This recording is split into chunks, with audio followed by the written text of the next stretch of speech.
9:14 this Monday morning, we are celebrating National Read Across America Week, highlighting the power that storytelling has on young minds. From first words to confident readers, kids are discovering how reading can spark imagination and build lifelong skills. This morning, we're joined by children's speech-language pathologist and award-winning author Jo Ann Gramlich for some advice on how parents and educators can encourage kids to pick up a book. Thank you so much for coming in. Thank you, Dan. Thank you, Abby. Nice to meet you, and thank you for having me. Absolutely. Let's dive right into this. For someone sitting at home, a mom or a dad or a grandparent saying to themselves, I wish Johnny or Susie read more, how can we encourage them to do so?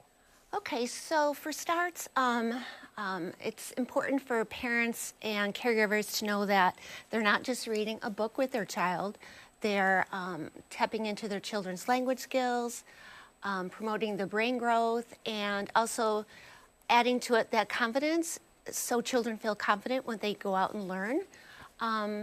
During shared reading, parents can, well, the children and the parents combined, the children are learning new words, sharing ideas, and then that extra layer of confidence is enhanced, which allows the children to feel, again, comfortable, safe, and seen, and supported, which, when they're exploring the world around them, right? That's what we want.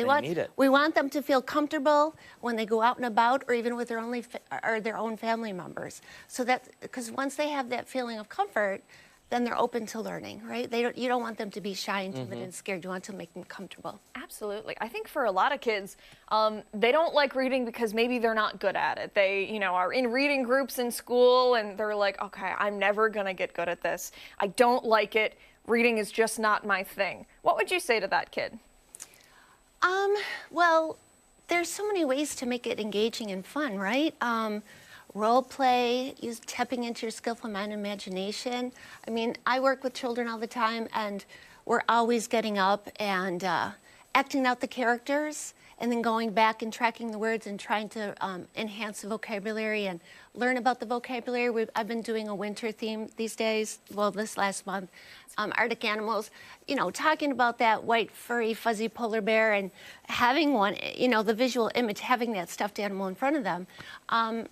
Acting out the animals, talking about the animals, there's where they live, using the gestures to talk about, the polar bears are up at the tippy top of the world. Just make it it's really simple. Just make it engaging and fun.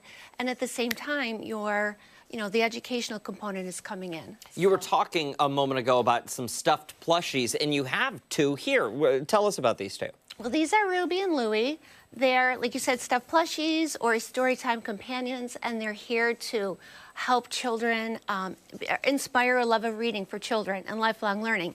So something as simple as this can be a reading buddy, right? To make a child feel comfortable and want to learn. That's excellent. Love it. What about reading out loud to your kids? Is that still something that's like really encouraged, or is it more, let's read alongside one another? When I'm working with preschoolers, believe it or not, they're not expected to be reading just yet. But I have them track the words and then point to the pictures, and they love it. And as soon as I open up a book now, their finger is right at the first word.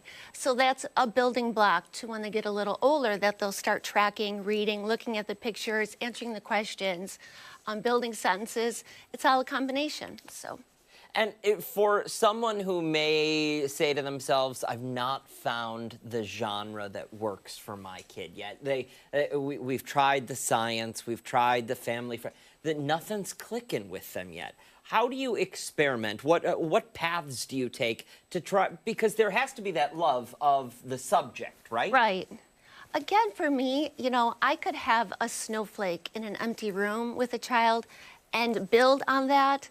It's bringing that excitement, that wonder, and that magic, and tapping again into their imagination, and let them think in their mind, whatever they want to express about whatever the topic is. So, I mean, I never have any issue with any children bringing, them saying, well, I don't want to read this, it's boring. That's because I I over-exaggerate what we're doing. I bring that excitement to the table, so then they stay engaged, and they also participate. And again, it's not just sitting there scrolling through the book. It's getting up and acting out the parts, acting out the scenery, acting out the characters, which brings everything to life, right? Instead of dry, boring. Make it fun. You know, that's what kids are fun, you know? Absolutely. For sure. It is Read Across America Week. We're going to be, I'm sure, talking about this all week long. But real quick, before we run out of time, why is it so important? It might seem silly. Why is it so important that our kids know how to read and have a love for reading? Well, reading is fundamental, right, for everything we do. They have to start building the reading blocks, get the language skills going, get the literacy skills going, so they can have success with their academics going forward. Reading it's in every situation we're in, right? We need to read, so we want our kids to be able to move forward. Start with the basic tasks, move to the more complex tasks, and again, eventually graduate, go out and get a job. And along the way, find out what you're interested in, which is key too, right? To kind of that tapestry of figuring out who you are. So reading is fun. You learn so much. The knowledge is key. You just want to expand your brain, and you want to be able to have those important conversations with people like you, right? Everyday moments count. So we want to be able to learn when we're learning in school. We want to be able to take that topic knowledge and talk with somebody else about it. Right, we want to be able to be comfortable having the conversations. Absolutely. Thank you so much for your time this morning. We really appreciate Thank you. it. Absolutely. We're going to be talking about Read Across America Week all week long.